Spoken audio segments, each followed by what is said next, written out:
Hello Internet, Seth Skorkowski. Now, one of the things that different commenters have mentioned before is how to do one-shot adventures. I've talked about doing one-shots in various videos before, but I've never really just laid out the process in which I approach them. Another thing that people have asked me about is how to approach a new RPG system when their players might be a bit apprehensive about trying out a new game because they enjoy the game that they're already playing.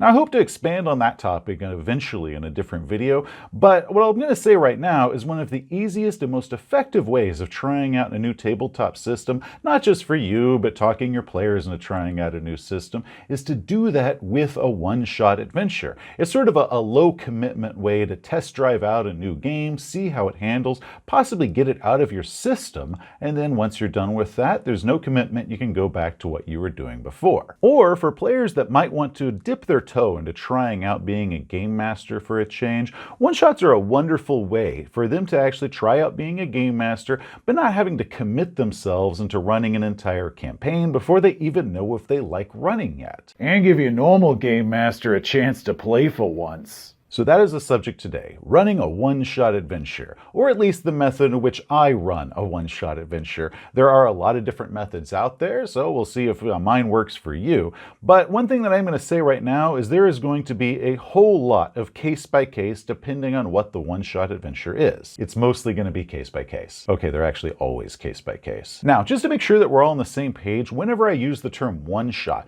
what that means for me is it's a single session adventure where the plot and the characters are only going to last for the course of one adventure, one session. In some extreme cases, you might draw that out to two, but usually for the whole sake of it, you want to be able to do it in a single session. We trim all the fat. There is no elaborate, multi-layered plot. There is no in-depth character development and story arc with the individual characters. It is a self-contained, standalone adventure. It's much like a movie that's made to last only 2 hours and has no plans at all for a sequel, and you only got 2 hours to enjoy this story. These can be a wonderful change of pace if you are currently in some sort of large campaign that's got all sorts of themes and elements going, and it's a great way to mix it up by trying out something completely different and not disrupting the campaign, because once you're finished, you can then go back to your campaign. Or they're also really great if you just finished off a long campaign and you just want to do a big palate cleanser and try something wild and crazy and different before you go through the process of starting a new campaign to enjoy for the next year or more. In our group, we usually refer to one-shot adventures as zombie games. Now, this is a throwback to years ago, shortly after college. I'd occasionally throw once a year a zombie apocalypse style adventure, and with those, we would have a whole lot of fun. They'd follow the rules of the George Romero Dead trilogy, usually a group of strangers, mostly average Joes instead of being epic heroes, and these games would just go nuts, and they were extremely popular for us. So my approach to doing one-shots sort of evolved through doing these zombie games, and eventually they stopped being zombie apocalypse games altogether. We would do different plots. One of them was titled The Fiendish Nazi Mummies of the Third Reich. I loved that title, by the way. That was a fun game. Or there was another where there were an elite team of vampire hunters that had to raid a compound of high-tech vampire bloodsuckers. We've also done various pre-written adventure modules. Different adventure modules that I have done reviews for and are available for you to see would include Dissociation for Call of Cthulhu, Last Things Last for Delta Green, and The Pit of Cthulhu for Conan. Now, the first thing that a game master needs to understand about doing a one-shot adventure is that they are going to be carrying the bulk of the weight for the game. In a normal campaign, the game master and the players kind of split that responsibility 50-50. The game master holds 50% of the responsibility as far as the prep and keeping everything going, and then the players as a whole could carry the other 50% of all the responsibility to keep the game going and on track and everybody having fun. In a one-shot game, that is actually a little bit different because the game master is going to have to carry the bulk of it. They might be carrying 80 to 90% of the responsibility to do all the prep and to make sure that game is going and on course and having a great time. Well, the players are going to be carrying a much smaller portion of that. So game masters, you are going to have to prepare a lot if you want your one-shot adventure to run very smoothly. And the first thing we need to do is choose a plot. What is this game about? What is the mood or the theme, or what is it that we're going for? I found out that while just about any sort of scenario can work for a one-shot adventure as far as a wide array of different themes and styles, My favorite ones for a one-shot adventure, the king of them, are going to be horror games. Horror games work spectacular for one-shots. My other favorite are going to be high-action games, sort of like Last Stand adventures, like Seventh Samurai, The Dirty Dozen, or Rogue One, where your heroes are very likely not all going to survive in the end, and that is part of the plot. Or a ticking time clock, such as, in 4 hours a nuclear bomb will explode and kill the city with you in it, or the Dark Lord will rise and destroy the Earth, or Godzilla is going to rise up and destroy the city in 4 hours unless you stop it. One-shots excel at ticking time clock games. Because we're doing this as a short adventure, it's best if the story is set in a controlled environment, such as a dungeon. Dungeons are great for one-shots, so are haunted houses. If you're going to be doing some sort of intrigue game, like discover who the spy is or who the assassin is, instead of placing that one-shot adventure in an entire city, where you might have, hundreds of NPCs that the player characters meet and have to interact with, or there's just a wide array of different rabbit holes that the players and the player characters might dive down into that go nowhere and end up wasting a lot of time. Instead, what you do is you just simply limit where this intrigue game is set to a single building, such as a castle or inside of a skyscraper. You could also set your one-shot adventure as the distance between 2 points, such as you're doing a chase or an escort mission, and everything between those 2 points is what's available for the one-shot. But everything outside of that, for the sake of this adventure, might as well not exist. It keeps the ways that players and player characters can get distracted and not focus on what the plot is at hand, keeps that to a minimum, and keeps everybody pretty much just right on track, and that way we can get through this adventure in a single session. Next, I provide all of the player characters. There's a few reasons that I do that. The first one is that being a one-shot adventure, I don't want the whole process of players crafting all their characters to take up any time at all. I don't want to waste any time with it. Second, I can ensure that if I provide all the player characters, that those player characters are going to be perfectly suited for whatever the one-shot adventure is. And finally, and this is a really big one, if a player character dies, it is a bit harder for the player of that character to get really upset if they were not the ones that made that player character and put all their hopes and dreams into it. And instead, I, as the game master, am the one that made that player character, so I should be the one that is upset when it died. That way we can have a PC die and there is not going to be as much hurt feelings about it. Sometimes I will leave a few skill points or available options open for the player to be able to fill in. That way they can customize and tweak the PC to their own needs and kind of whatever it is they like. But essentially, I do 90 to 95% of the character creation, and I will allow, sometimes, not always, the player to do a little bit of polishing and honing it up and personalization for themselves. Once again, just depends on the game at hand.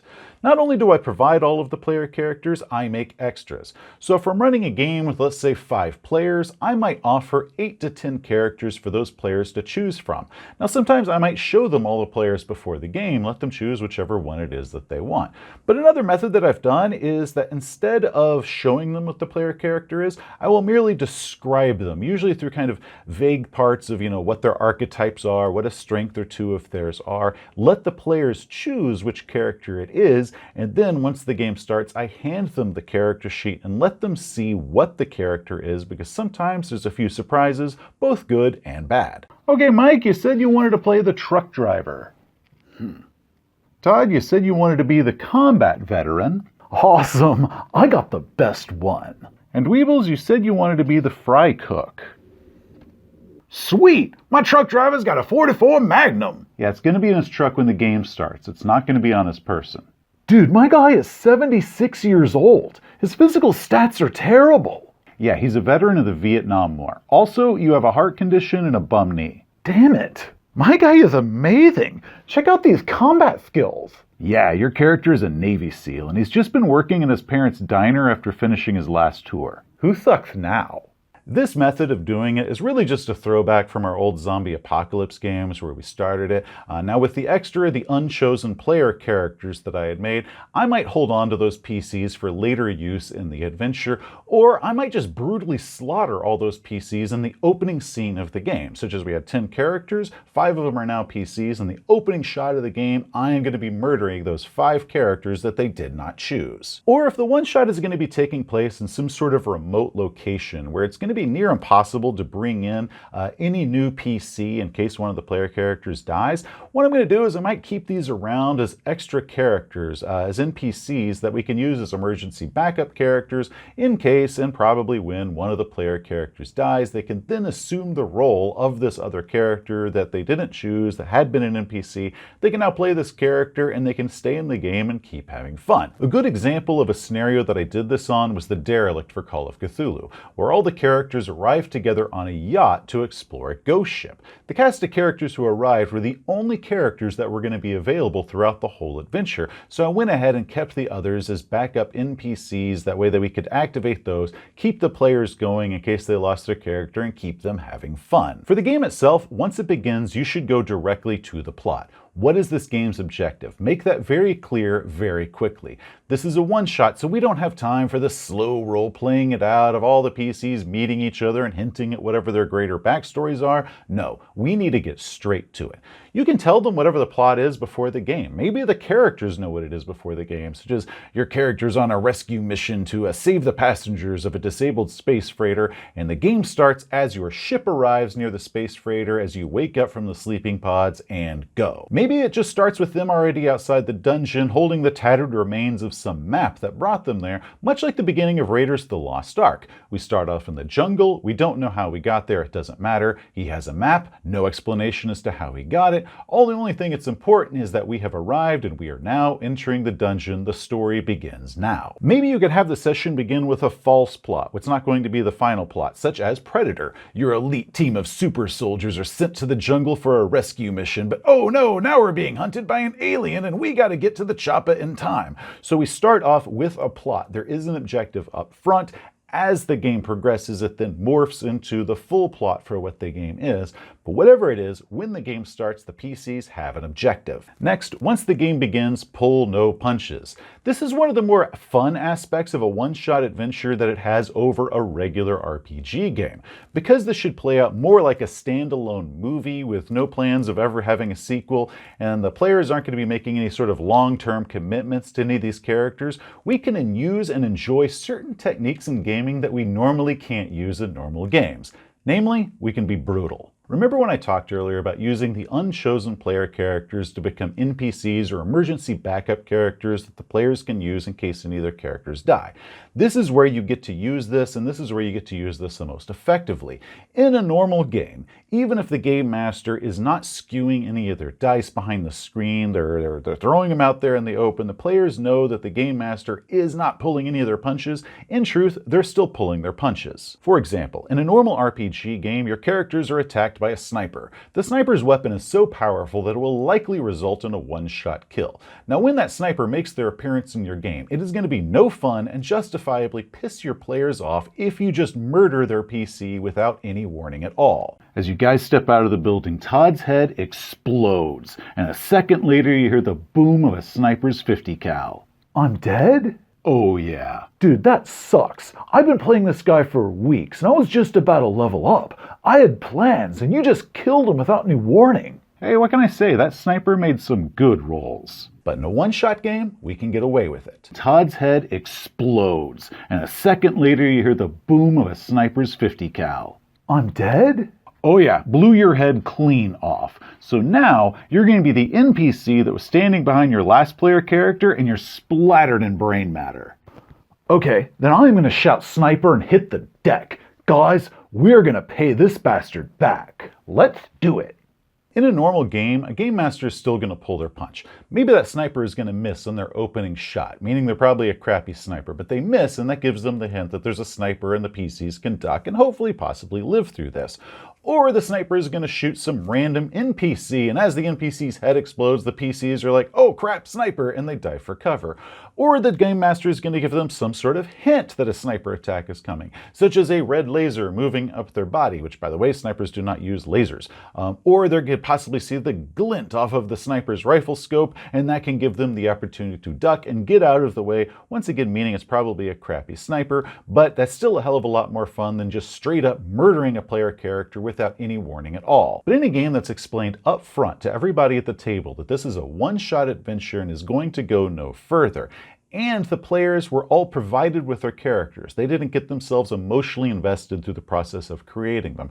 And the Game Master has a backup character ready to go for them at a moment's notice. We can now do a very different type of gaming than we normally do. This raises the tension and adds a bit of shock. A PC just died without warning. Oh my god, all bets are off.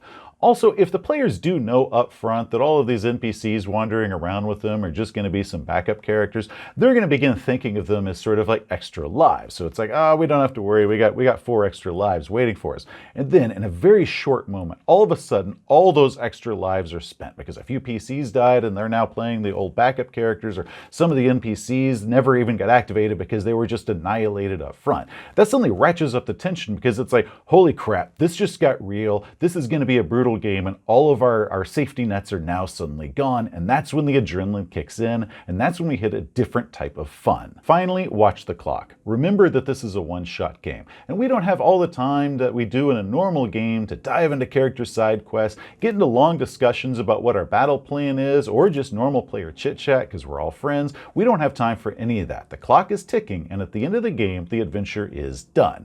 This means that a game master is going to have to keep a very strong eye on the clock at all times, and you might need to encourage your players a bit more than normal to focus up if they do want to finish this adventure. But if possible, you could use that ticking time clock as an in-game motivator. That way the time is not something that just the players are thinking about, but it's something that the player characters are thinking about at all times. Such as, the game opens with all the player characters being poisoned or cursed. They are going to die in 4 hours unless they can find the cure. Or maybe there is no cure, and they only have 4 hours in order to do the impossible job, save their loved ones or get revenge. But no matter what happens, in 4 hours, they are done for. As I said, this is all going to be case by case. It completely depends on what sort of game it is that you're wanting to run, as well as what type of players that you have. And I would also never want to do one-shot adventures all the time, as if that's the only thing that I ever played. Personally, I prefer campaigns that do have, character development and growth throughout the course of it, with sort of a building and expanding, vibrant world. That is my preferred style of gaming. So just think of a one-shot adventure as more like a treat, kind of like an ice cream sundae. No, you can't live off exclusively ice cream sundaes, but sometimes it's just a little bit of fun to treat yourself out, try out a different game, or try out just a different style of playing. Hey, thanks for watching. If you enjoyed the video, please give it a thumbs up. If you want to see some more of our stuff, such as RPG reviews and Game Master Toolbox, just hit that subscribe button. Till next time, gamers, you have a great day.